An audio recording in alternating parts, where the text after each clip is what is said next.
किस श्राप के कारण से एक स्त्री को विधवा का जीवन जीना पड़ता है। राधे राधे, जय श्री कृष्ण।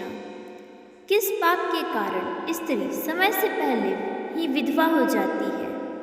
नमस्कार दोस्तों, भगवान विष्णु और माँ लक्ष्मी क्षीर सागर में शेषनाग की सैया पर बैठे हुए थे।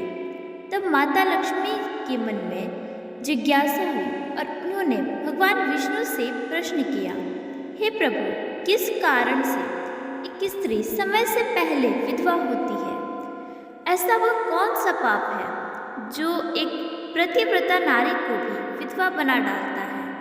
क्या स्त्री के विधवा होने के संकेत पहले से मिलते हैं तथा स्त्री का वह कौन सा अंग है जिससे यह पता चलता है कि स्त्री विधवा होगी या नहीं? इस प्रकार से प्रश्न पूछने पर भगवान विष्णु कहते हैं, हे प्रिया, तुमने उचित ही प्रश्न किया है। यह सत्य है कि कुछ स्त्रियों के भाग्य में जल्द विधवा होना लिखा हुआ होता है, चाहे वह पतिव्रता ही क्यों ना हो। किंतु एक पाप के कारण स्त्री विधवा बनती है और स्त्री के शरीर का एक अंग उसके विधवा होने का संकेत भी देता है। भगवान विष्णु कहते हैं, हे देवी, तुम्हें इस परम गोपनीय सत्य को बताने से पहले मैं तुम्हें एक कथा सुनाता हूँ। इस कथा में तुम्हें तुम्हारे सभी प्रश्नों के उत्तर मिल जाएंगे, इसलिए तुम इस कथा को ध्यान से सुनना। भगवान विष्णु ने माता लक्ष्मी को एक अत्यंत सुंदर कथा सुनाई।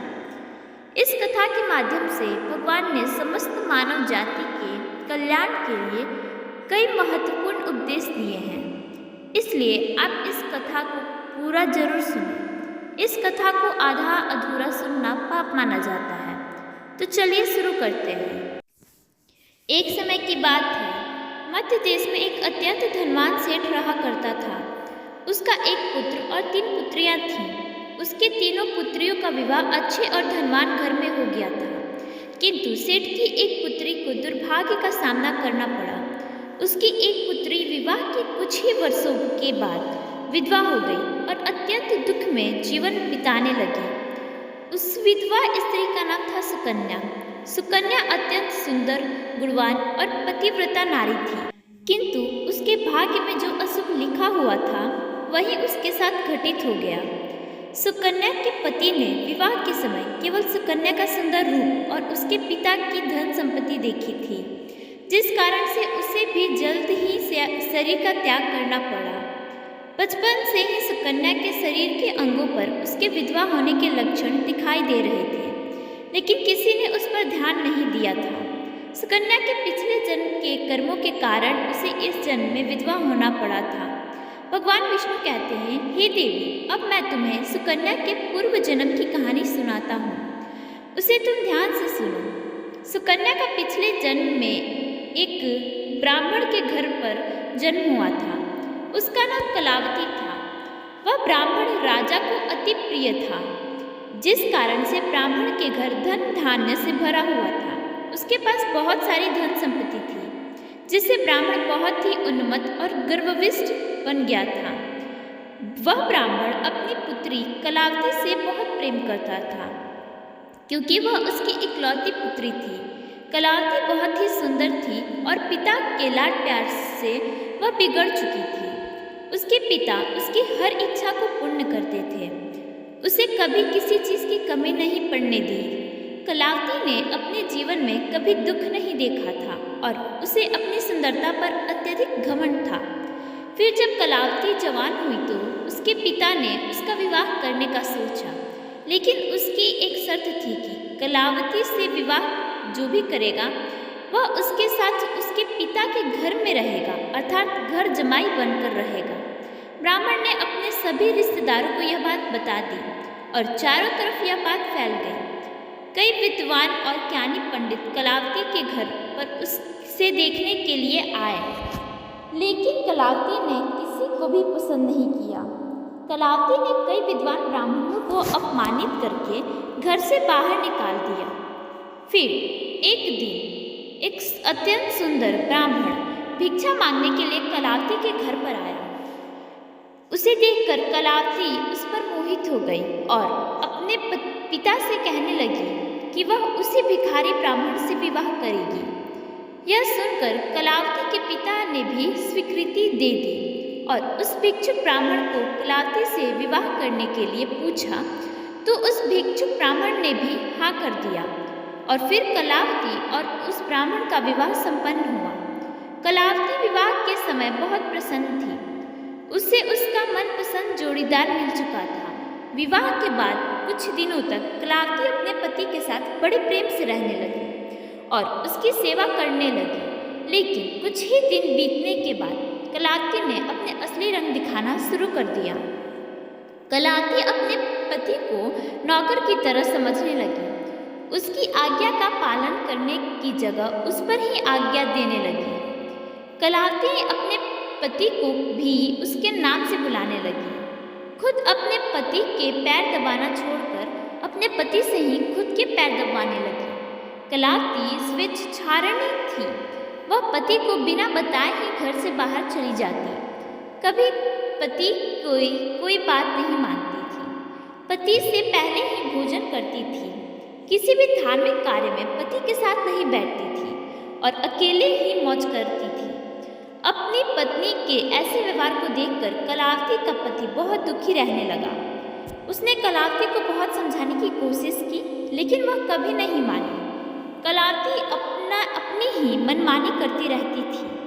कलावती की माता ने भी उसे बहुत समझाने का प्रयास किया कि स्त्री को अपने पति के साथ ऐसा व्यवहार नहीं करना चाहिए, लेकिन कलावती अपनी माँ की बात कभी नहीं मानती थी और जानबूझकर अपने पति को अपमानित करती रहती थी। दिन रात पति की बुराई करना, उसे अपशब्द कहना, इससे नाम लेकर बुलाना आदि प्रकार के निंदित कार्य वह रोज करती थी। उसका पति भी उससे बहुत परेशान हो गया था। फिर एक दिन उसने बहुत विचार किया और कलावती को छोड़कर जाने का निश्चय किया। पति बिना किसी को बताए अपने घर को छोड़कर चला गया। कलावती का त्याग करके वन में जाकर तपस्या करने लगना, क्योंकि शास्त्र कहता है कि बुद्धिमान मनुष्य को दुष्ट और स्वेच्छाचारिणी पत्नी का त्याग कर देना चाहिए, अन्यथा वह भी उसके पाप का भागीदार बनता है। कलावती ने भी अपने पति की खोज की कोशिश नहीं की और बड़े मौज से अपने घर में रहने लगी। उसकी माता ने बहुत समझाया कि वह अपने पति से विनती करके उसे घर वापस बुला ले, लेकिन वह कहती, जाने दो माँ, वैसे भी मेरा भिखमंगा पति कुछ काम का नहीं है। उससे विवाह करके मैंने उस पर उपकार ही किया था, लेकिन वह मूर्ख मुझे ही छोड़कर चला गया। मैं इतनी सुंदर हूँ कि कोई भी पुरुष मुझसे विवाह कर लेगा। यह बातें सुनकर उसकी माता दुखी रहने लगी। वह उसका पति तपश्चर्या करने लगा और सांसारिक बंधनों से मुक्त होकर ईश्वर भक्ति में लगा रहा। फिर कुछ दिनों बाद कलावती के पिता को चोरी करते वक्त राजा के सोफे ने पकड़ लिया और राजा को उसकी खबर दी। राजा उस पर बहुत क्रोधित हुए और उसका सारा धन जब्त करके उसे कारावास में डाल गया। अब पिता कारावास में थे। उसकी वजह से कलावती और उसकी माता को दूसरे के घरों में काम करना पड़ने लगा। फिर उसके अपने पति की याद आने लगी, पर कलावती के पति तो वन में सन्यासी बनकर तपश्चर्या कर रहे थे। उनको वन में ढूंढती हुई कलावती एक पेड़ के नीचे बैठी थी। तभी एक शेर ने उस पर उपसंहार हमला कर दिया और वह मृत्यु को प्राप्त हुई। जब उसे लेने यमदूत घसीटते हुए ले जा रहे थे, तब वे बोली कि ये स्त्री तो पापी है, इसे नर्क भुगतना चाहिए, और फिर उसे नर्क में डाल दिया गया और फिर पूर्व जन्म के पाप भुगतान हेतु उसे फिर मनुष्य जन्म दिया गया। भगवान विष्णु कहते हैं, हे देवी, स्त्रियों के अंगों के लक्षण। नंबर 1, यदि कोई स्त्री के पैर पसीने से रहित हो, उस पे पैर की नसें ना दिखाई देती हो, उसके पैर चिकने तथा कोमल हो, वह स्त्री सुख भोगने वाली तथा ऐश्वर्यशालिनी होती है। नंबर 2, यदि स्त्री के पैर का अंगूठा गोल व मंडल हो तो वह स्त्री प्रतिव्रता एवं ऐश्वर्यशालिनी होती है।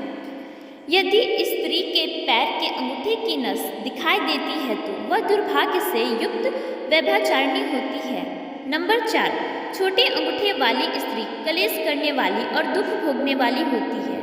नंबर 5, अंगूठा चपटा हो तो वह स्त्री गर्भधारण क्षमता में दुर्बल होती है।